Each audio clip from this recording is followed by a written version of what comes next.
going forward, we intend to do more of the same by our humanitarian efforts for the people of Ukraine, recognizing that, like other charitable organizations, there's donor fatigue.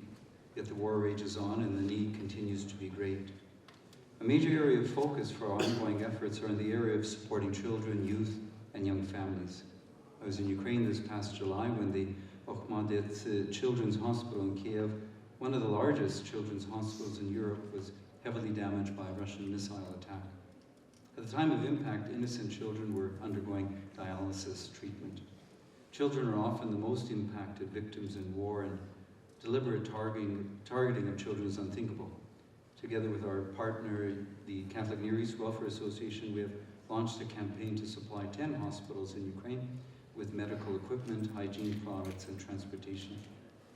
The war has a heavy impact on Ukraine's young people, with much a youth populate drain in Ukraine for generations to come. So whatever we can do to help Ukraine rebuild when the war ends, pray God, depends greatly on a youth population that can revision and reshape Ukraine and its people. We intend to do our part. In conclusion, congratulations to the Ukrainian Canadian Congress, Alberta Provincial Council on its 50th anniversary, bringing together our community in unity and in strength. We pray for peace in Ukraine, in the Holy Land, and throughout the world. Thank you. Slava Ісусу Христу.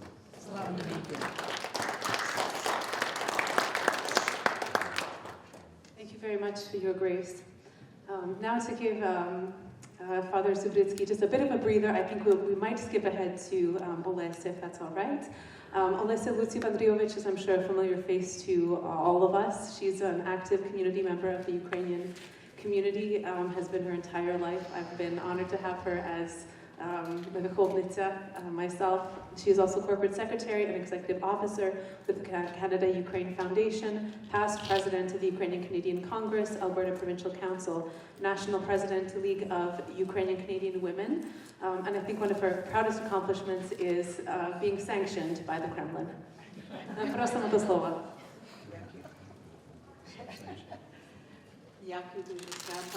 It's a little bit difficult to go after the Episcopal, you know, so anyways, I'm happy to be here and share with you what the Canada-Ukraine Foundation is doing. Canada-Ukraine Foundation has been around for 30 years. It was started by the Ukrainian Canadian Congress 30 years ago to ensure that we meet the needs of Ukraine. So our bylaws are such that we can provide relief right directly to Ukraine. We operate with partners. We don't do anything on our own in that sense. So we establish our partnership. We focus on areas that support and make the most impact.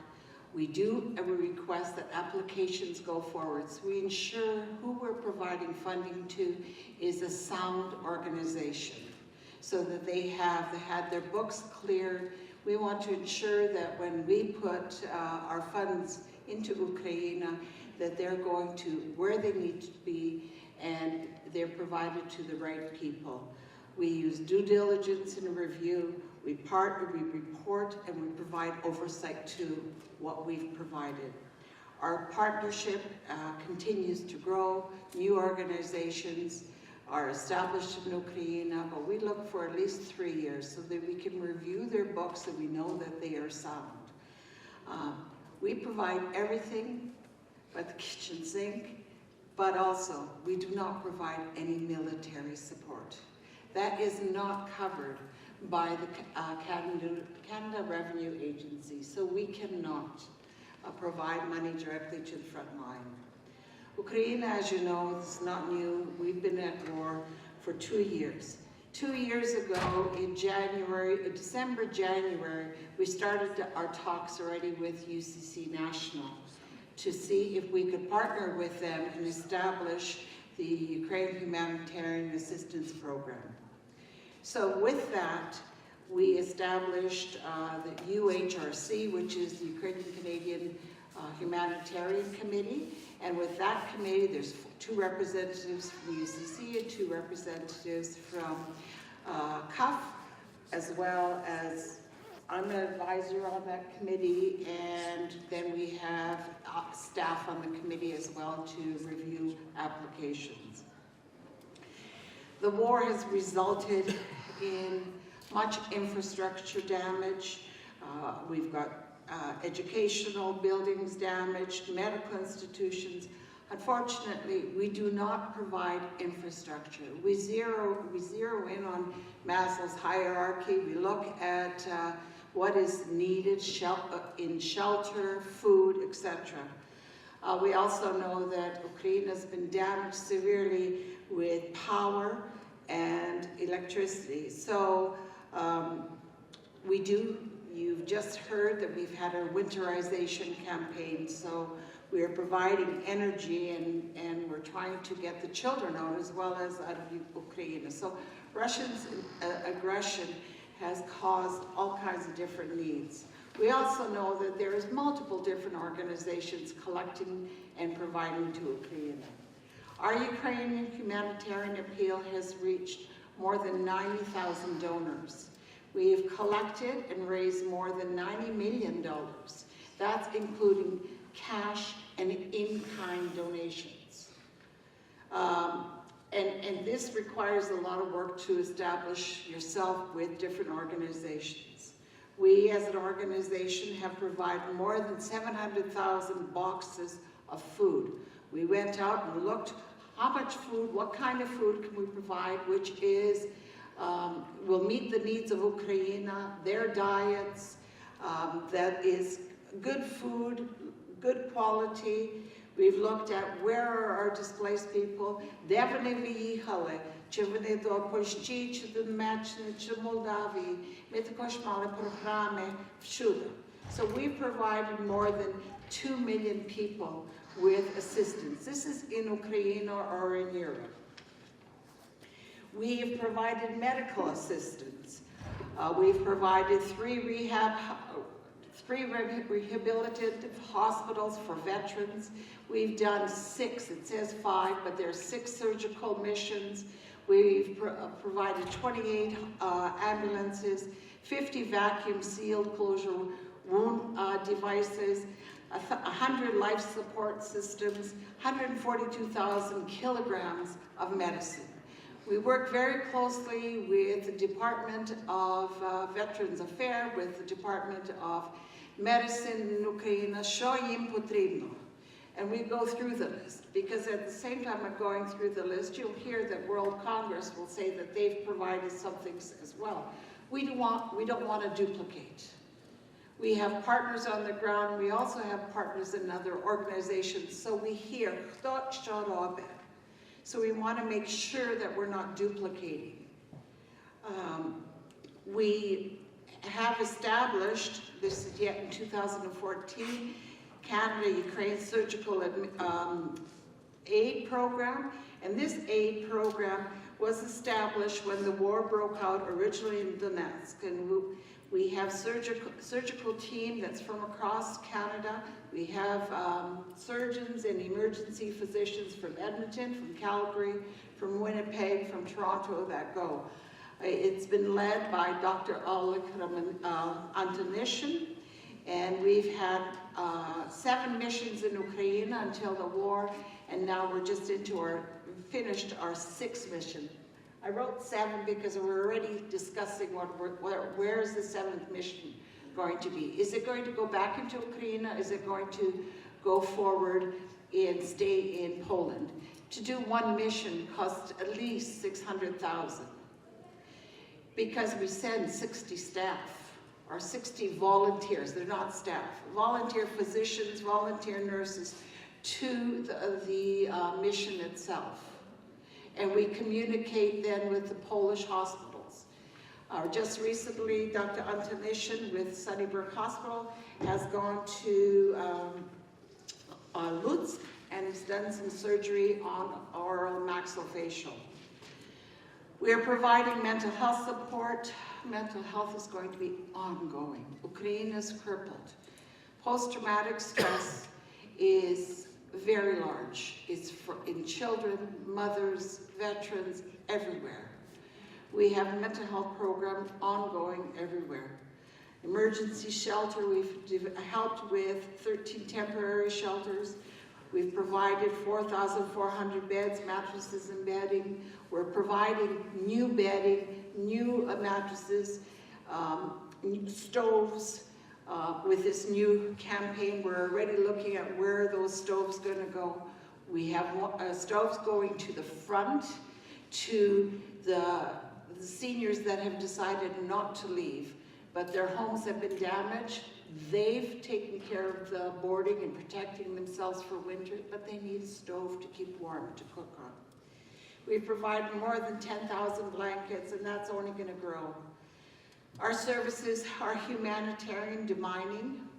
We've provided robotic equipment so they can detect if there are mines there.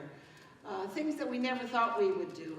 I never looked into what a drone does and how is that drone and what kind of drone is needed. We know the drones are needed to shoot missiles and that, but we need drones to find out where are they injured. How can we get to the injured?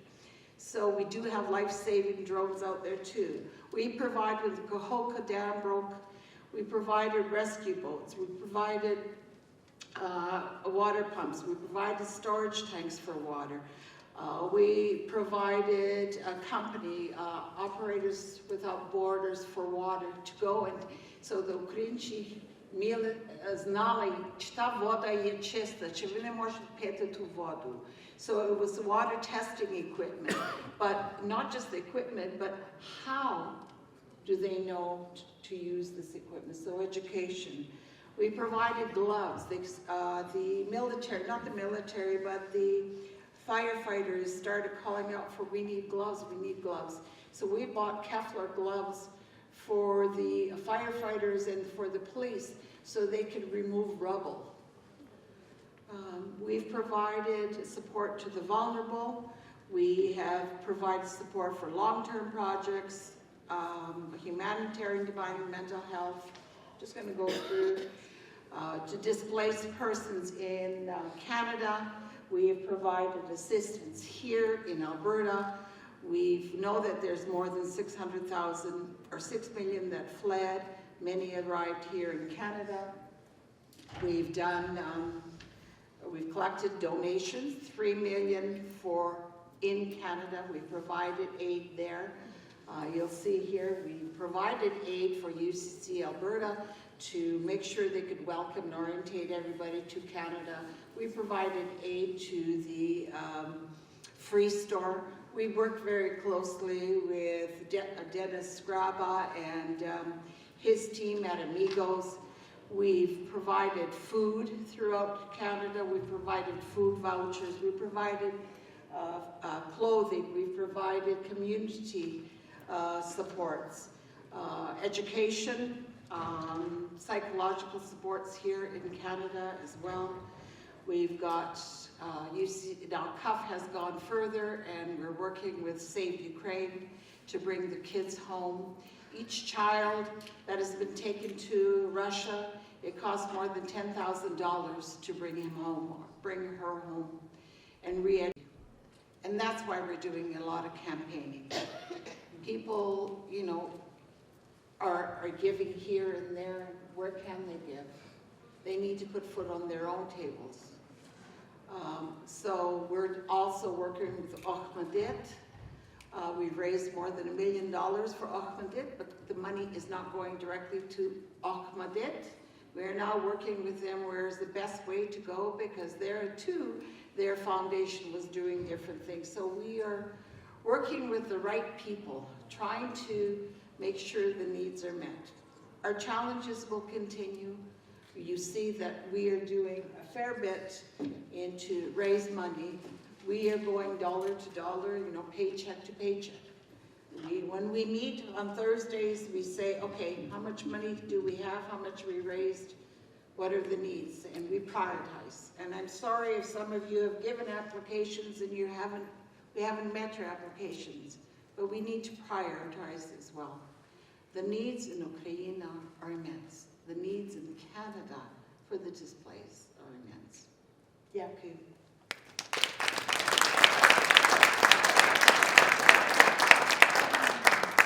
Дякую щиро, Олесю.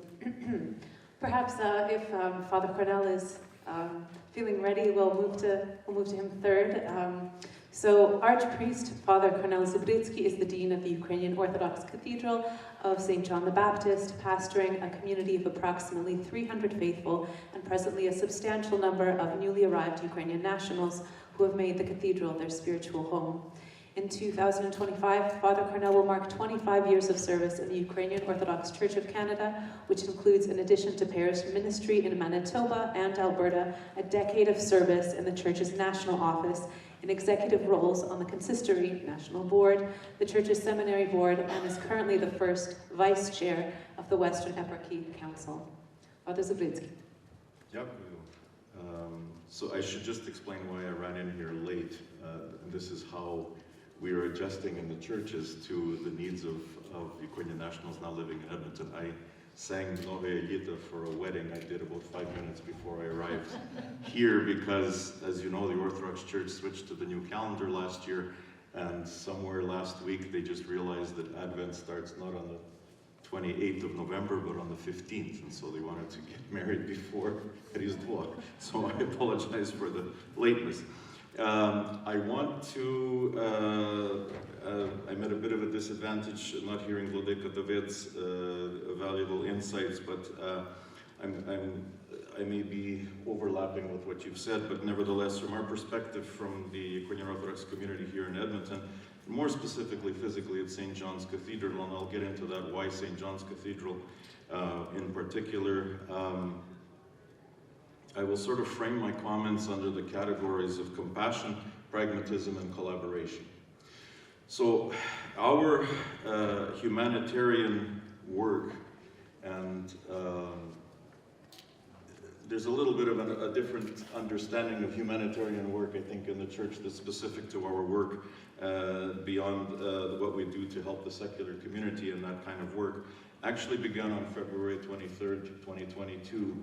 Late in the evening, as most of us were probably glued to CNN or CTV News World, watching the events unfold, thinking, well, they're really not going to attack. At about 10:30, the attack happened, and I made the decision from home at that immediate portion that humanitarian aid starts now. So I'm going to the cathedral, we're opening up, and at 11 o'clock our doors were open. I live streamed on the way to the church to say that the cathedral will be open if anybody would like to come, pray, sit, cry. Somebody will be there now throughout the night, because we were all tense the previous couple of weeks. I knew people with families in Ukraine from our parish were very concerned. And by the time I got to the cathedral at 10:45, there was already a lineup of people waiting to get in. And so for the next 4 days, we had basically round-the-clock presence at the cathedral for people to come. And what happened actually was amazing, and that really launched our efforts at St. John's Cathedral and in the Western Eparchy as far as our efforts in aid to Ukraine during this wartime. So that particular evening, this was really first contact for some people, because of course we were live streaming some of our services, Akafista, and that we were serving through the night. And people were up and watching, and so wonderful things were happening within the Ukrainian Gromada and externally from people interested in the affairs going on. And so at about 2 o'clock, to this day I don't know, a delivery of Tim Hortons donuts and a big vat of coffee came to our doors to help support the people who were coming. And then starting in the morning hours, we started to just spontaneously receive clothing packages, food packages, grocery cards, and so this is the start of how we got involved in the humanitarian aid. In the next day or two, this is the part of the collaboration part of the formula. I contacted Olesia, and I said, look, actually, I'll go back a step. The next day or two, our parish council, and of course, the pivot point of this was our metropolitan, who is thankfully currently resident in Edmonton. Normally he'd be in Winnipeg. He's in Edmonton, and we said, okay, we need to coordinate now before this gets very difficult to corral. And so Vladika Ilarion's instruction right from the beginning was, we will not duplicate what the Hromada is going to do. So call Cook and we start collaborating with them right from the get-go so that we're not duplicating, and offer them anything we can offer. So right from the start, we began to coordinate with Cook as far as what was needed, what Cook would be doing, what Cook would not be doing, where they would need some help as far as volunteer, facility. I presume most of you are familiar with our facility and know that it's quite adept to all sorts of types of functions and meeting. And so this was a great advantage for us in the fact that we were only a block and a half away from an LRT and major bus hub. So this made things quite convenient actually for what would transpire. And so the response again from within the Ukrainian community was quite overwhelming. There was one particular man who lives in the neighborhood of the Cathedral who would check in every day and say, what can we do? How can I help you mobilize people? How can I help you do things? And so that was wonderful just from the local part of this. The next thing is that we had discussed actually CUF. How are we going to do support for CUF? And again, the Metropolitan instructed, he said, CUF is going to do their mandated fundraising. He said, but the big thing that happened nationally was Metropolitan very quickly formed a humanitarian and refugee aid fund for the Ukrainian Orthodox Church of Canada. He said, this is not, he says, we will advertise CUF in our parishes as vigorously as we can because that's going to be important.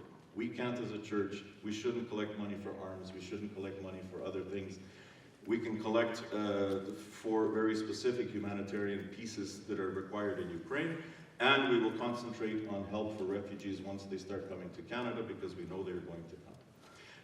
And so that committee was struck very quickly, and then the next thing we did was coordinate on the ground in Ukraine with Metropolitan Eparchy. And we are very thankful, actually, that's a rare thing, but we're very thankful to Canada Revenue Agency because they really fast-tracked the ability for the Ukrainian Orthodox Church in Kyiv to become an agent for us here in Canada in order to receive funds from Canada. Normally that process takes a lot of phone calls and letter writing, and the agent did this all over the phone, and she said, this is what you need to do, just do it, write it, send us a copy, and you can start sending aid to Ukraine just like that. So we've been working in these dual streams as far as domestic assistance and foreign assistance. I also want to just make mention that we did, just because of our physical location, and especially as the key to our activity has really been collaborating with UCC-APC. We've hosted 4 job fairs. Yeah, I was thinking in Ukrainian, Yarmarok vakansi, thank you, job fairs. So we've seen about 4,000 people come through our cathedral for those job fairs. We have been continuously, and again through coordination with UCC-APC, offering English language classes, which are always overflowing. We also continue to receive some donations, and we continue to try and filter them and send them along other ways to those agencies that are still doing it. We were involved very directly with shuttling things to the Free Store in the beginning as well. And so that has been our approach as far as the collaboration with the general Hromada. I'm going to speak just a bit about that humanitarian point of thing, which sometimes maybe is not part of daily conversation as far as helping, but the churches being churches by fact of them being churches. The humanitarian aid is starting to actually increase exponentially now. In that first year, as it is with wartime immigrations normally, the refugees don't know how long they're staying. Everybody's sort of sitting on their suitcases. I don't remember this, but we know this from World War II immigration, that many of the families were And now things are really beginning to increase where the church is becoming necessary just for some of those psychological helps, as far as coming to the church for that relief and comfort. Or, again, we work collaboratively. There's as many of you may know, there is a circle, a group of professional psychologists who are working now with Ukrainian refugees, and we work closely with them. Vasil Lebedovich, who kind of coordinates that group, is a parishioner of ours, and so we work closely with that group as well. But what is happening is, of course, now that the physical things have been looked after, they are coming and they're looking for that spiritual aid. And so I just wanted to share with you how that's been developing. So in 2022, I can tell you at the Cathedral, we had 5 weddings. And today, I just completed my 19th wedding from May of 2024 to today, November 9th. We had 11 baptisms in 2022 at the Cathedral. Tomorrow, I will complete my 46th baptism this year. So this last 2 years have been quite, as you can imagine, and as some of you probably experience in your own faith communities, the demographics are changing tremendously, and there is also this real factor of the established communities becoming more creative, in some cases necessarily more open-minded, and understanding that this is a new reality for us in Canada. And finally, I just wanted to mention as well, our reach has gone beyond the city of Edmonton. We have been very pleased to be looking after the Ukrainian community in Jasper and Hinton areas. There are about 300, or were before the fire, about 300 in that area. And so I was traveling up there at least 4 or 5 times a year before the fire to serve liturgy and just meet with them. We had begun actually preliminary discussions about them forming a HUC local, which was interrupted, of course, by the tragedy this summer. And we are now currently, through our Calgary parish, communicating with what's known as the Bow Valley Ukrainian Hromada, and so soon they will be coordinating with St. Volodymyr Parish in Calgary to look after that Hromada as far as the spiritual side and pastoral side. And just this month, I will be traveling to Chilliwack, BC, where this is part of our Eparchy in the west, and so one of our churches that had been just in process of closing, we had a letter come signed by over 100 individuals there who are now living there saying, you know, we drive by this church every day and it's never open. And so we would like to talk about opening this church so we could pray there, open a daycare for our children, do English classes, do Ukrainian culture and crafts things. So this is, our work is far from done, and I would suggest that for the churches, this humanitarian side of things is yet to develop and grow, and I think there are many more things that we are going to be contributing that really specifically to churches is going to be crucial for us. And I'll conclude with these comments, is that our ideology, at least regarding this, is the collaboration is crucial, because this is not something that the Hromada can do out of our church basements.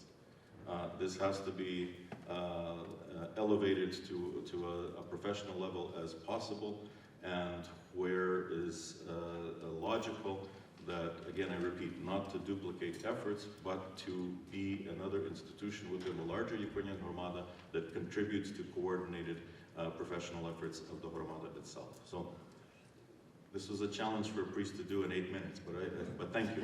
Thank you very much for your attention. Yeah.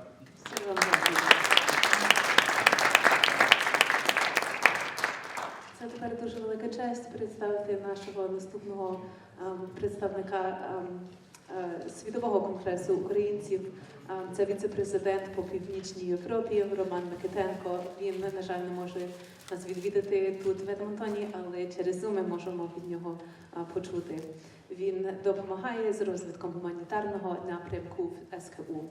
З 2015 року він є членом Ради гуманної данської організації Bevar Ukraine, яка заснована українцем в Данії.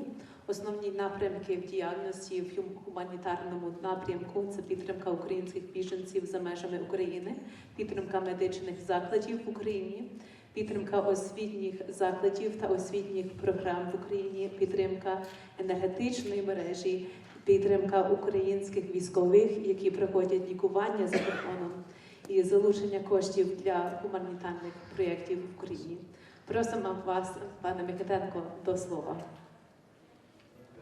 Друзі, я дуже радий бути присутнім на вашій зустрічі, так, і дуже радий мати можливість говорити. Якщо ви дозволите, я перейду на англійську мову, напевно, так буде краще і зрозуміліше для всіх. So, hi everyone, I'm really happy to be here and be part of this meeting. Let me introduce myself as, have been seen before. My name is Roman and I represent Ukraine World Congress. And my point of that, I try to help for this organization to create that department of humanitarian consult. Yeah? And actually, my experience, as you heard, is around 9 years in humanitarian organizations. So we have a huge, actually, knowledge base what we can share with another one. I would like to say that I totally agree with previous speakers. Actually, as you heard, we have the same, in some point, vectors of our working in Ukraine. That what we are doing in Ukraine. There is actually many problems in Ukraine with humanitarian aid and actually with other things. Originally, I'm located in Copenhagen, but actually now I'm in Kyiv with humanitarian mission. Not so long time ago, I come back from Donetsk region. We delivered some humanitarian aid in that region. Yeah. And actually, if it's possible, I would like to share my presentation and the topic what I would like to discuss with you today. I don't want to duplicate that what previous speaker says. That's very necessary, but I would like to talk also about some kind of issues that we have in humanitarian aid and with humanitarian aid, what we send into Ukraine, how it was from the beginning, full invasion, Russian invasion, and how it's going now. It's that what we can see in Europe, and when we communicate and when we coordinate our activities with another organizations. That's what we figure out for the last years. I would like to tell you a little bit about Ukraine Congress. I'm pretty sure that you know, but I just want to say some kind of general information that Ukrainian World Congress was established in 1967. And this is like a global voice of the Ukrainian people around the world. As international non-government organization, UFC represents in the interest for over the 25 millions of Ukrainians in the diaspora, unite Ukrainian communities and organizations in over than 80 countries around the world, and work to support and to democratic European Ukraine. Unfortunately, I can't see what's going on the screen. Can you tell me, please, do you have a first slide? Yes?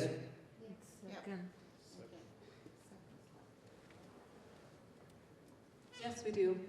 The technical staff are very adept and are following just as you're speaking. Okay, so we can swap to another one.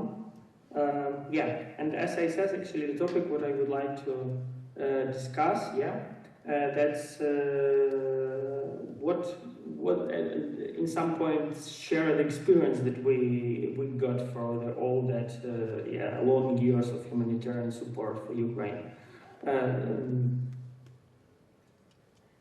As our colleagues said before in previous, that there is some kind of issues that we can face when we provide humanitarian help to Ukraine.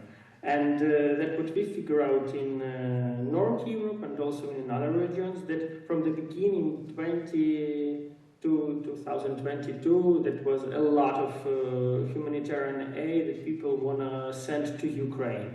It's all kind of donations, like in-kind donation, money, food, clothes, wherever, transports, and that's been much more easy to get it, but in another point that's create a problem to transport to Ukraine, delivery to Ukraine.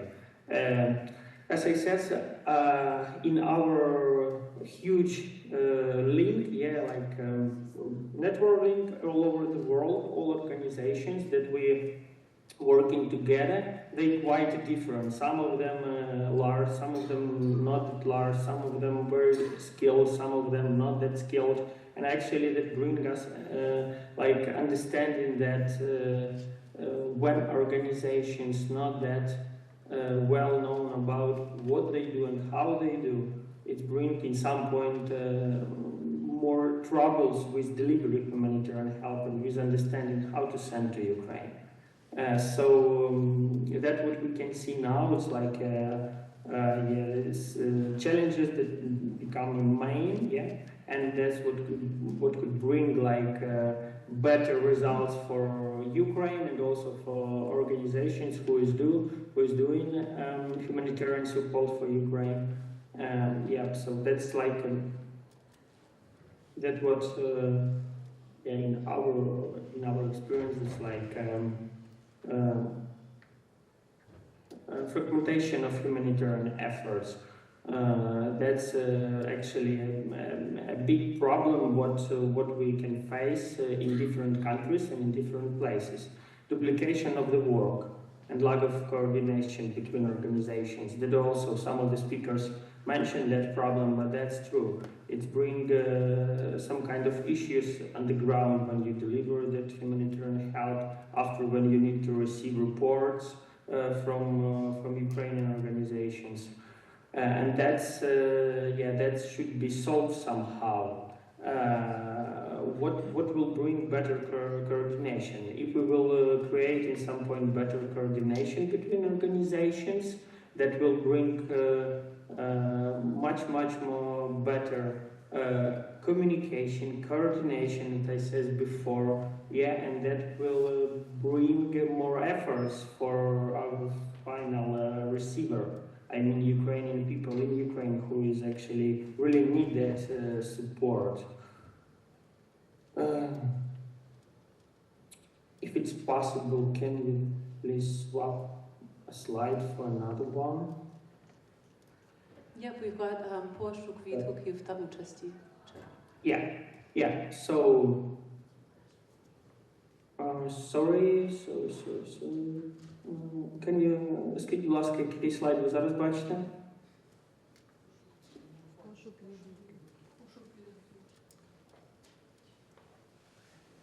So we're now on заклик до дії.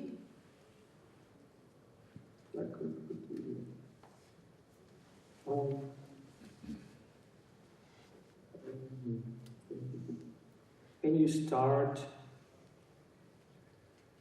third slide? Пропозиція щодо координаційної ради. Yes, we're there. We're there. So all the things that I mentioned, and actually there is more problems what we met before in Ukraine, inside Ukraine, when we need to deliver humanitarian help and also aid, and also out of country, like in European country, or doesn't matter in another country in the world.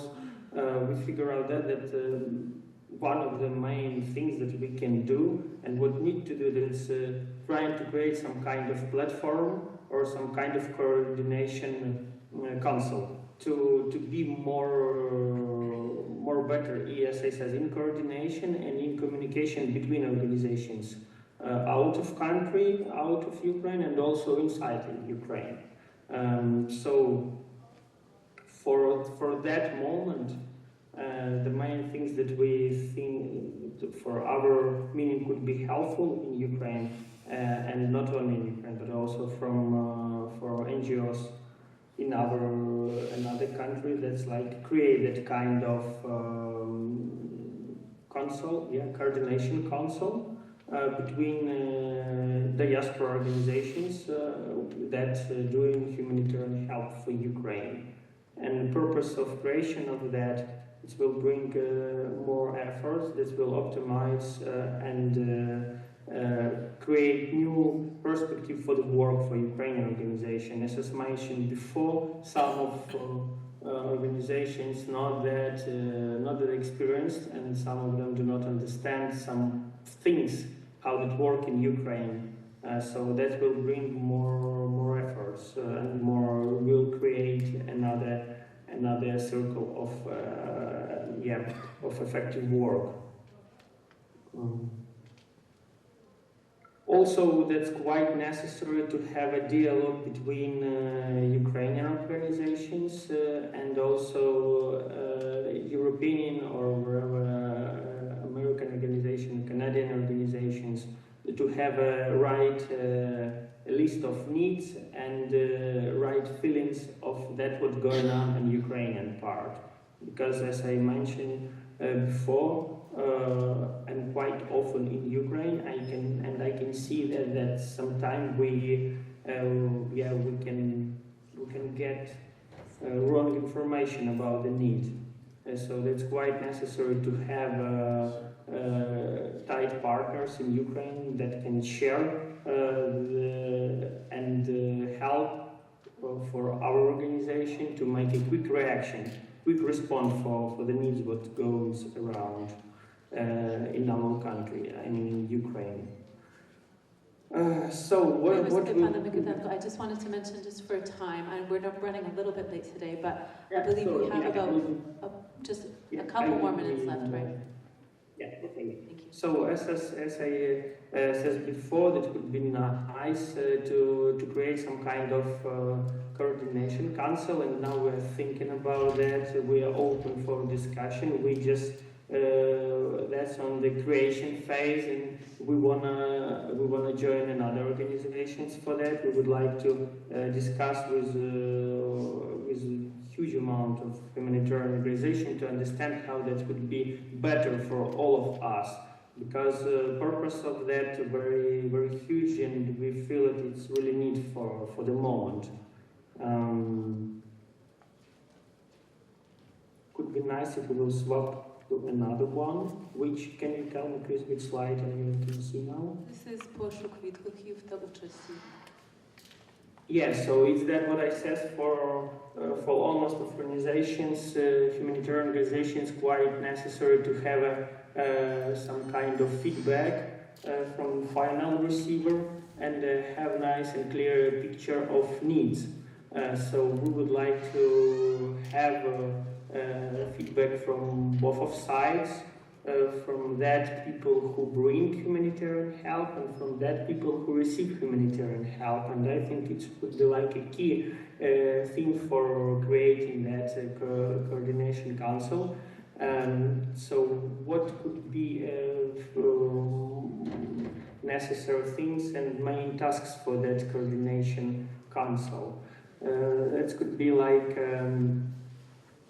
support Ukrainian veterans and the families who is out of country for the treatment, supporting of course for Ukrainian refugees who is also located in different countries all over the world, of course psychological support inside Ukraine and out of Ukraine.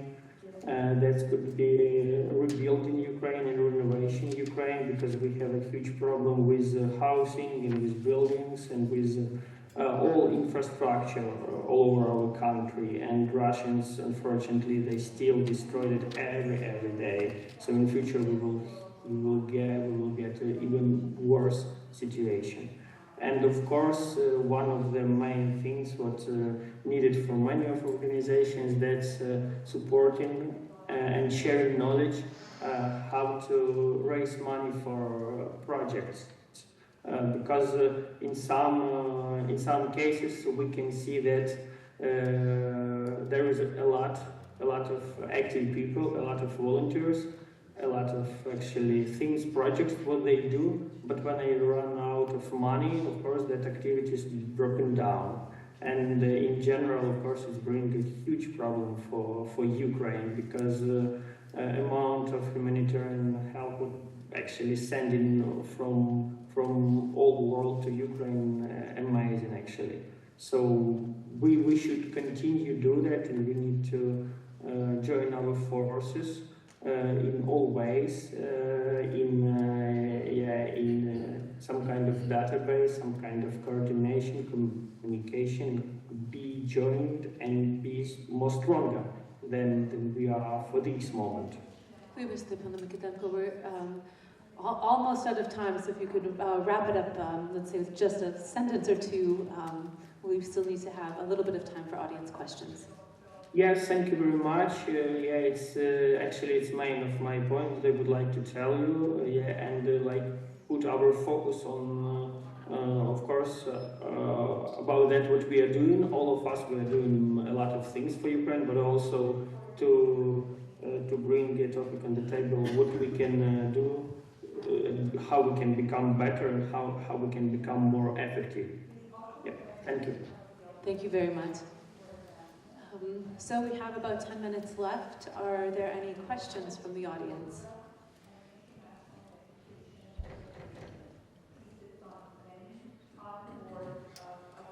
Tak, proszę. I have a question about the mental health of the displaced people who came here. Is there some kind of like a link or page where they can reach out? Because some of them, as usual with mental health, they're not going to be opening up about that. So in our community, we have some people who really struggle with that, and we do need some help to support them. And they won't come to church because it's a close community at the same time. And some of them, after losing some of their close relatives, they don't see need in coming there. So my question is, like, where we can reach out, how we can help them without them kind of like knowing that we are helping them. As far as I know from UCC-APC, there is a mental health, there was a mental health group. Bill Luciw-Andryjowycz was leading that. So a call to UCC-APC, I need to talk. Of course, you can't see who's on the other line, so it is a little bit more anonymous. Orthodox, you were saying that you also have a mental health team? Well, it's not so much the mental health team, it's just that Bill Luciw-Andryjowycz is a parishioner of ours, and so we have kind of the ability for first contact on a face-to-face basis. What I wanted to mention, though, you mentioned about people who won't come to church, but what has happened over the last 2 years very quickly is that they are becoming more comfortable with coming to the church. And it's interesting that you raised that, because just during the week I had one of our Ukrainian ladies come, and she actually proposed to me, «Отче, чи не можна в парафії відкрити якесь коло психологічне, духовне для підтримки наших іммігрантів?» Тому що зараз всі так ніби психологічно розслабляються, але всі емоції зараз випливають. І це вже третій день, тисячний день іде війни. І думаю, що в парафії було б добре відкрити якесь коло молитви, психологічної допомоги. So that's kind of a fluid situation, but Olesia is absolutely right. There is a link to the help on the book site of the UCC. The issue, though, is keep in mind, it's like there are psychologists here from Ukraine. They are not registered psychologists. That's an issue here. So they can provide aid. We can't pay them. UCC can't pay them, because again, then if UCC, you will be held accountable, legally accountable, and the College of Psychologists will come after them. So it's a catch-22. There aren't many Ukrainian psychologists. However, there are Ukrainian psychologists. It's a matter of trying to find them and reach out to them. I know the Ukrainian psychologist helped BC, Interior BC, because they did a call-out a year and a half ago, and they had a crisis there, and we had Ukrainian psychologists helping there. But it has been identified as a need. CUF cannot pay for psychologists that are not registered. In Canada, it's a legal issue, but it is a very big issue. Jak im można dopomóc? Social circles work well. If you can establish a circle, a social circle in your community, even if it's a coffee drop-in, and then it's like, ktoś pomoże im, posłucha je, and then, somebody needs childcare, or the child needs assistance. Would escalate have always been there.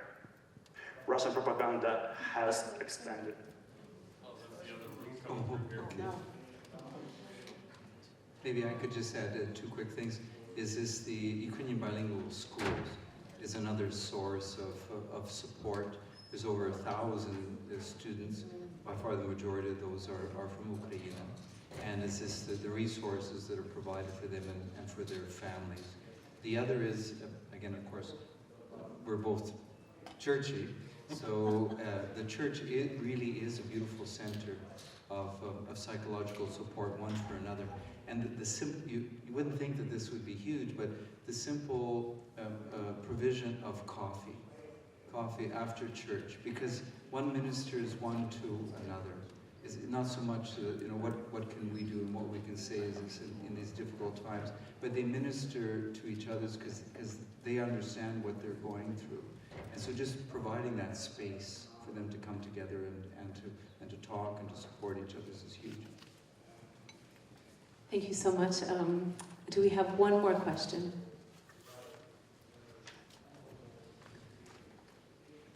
Last call for questions. Well, I know that we were charged with coming up with a couple of objectives for the next 2 to 5 years from our community based on what was discussed, as well as in the presentations. I thought I might share a couple of ideas and see if I could just get kind of nodding heads if this sounds about right for what was discussed.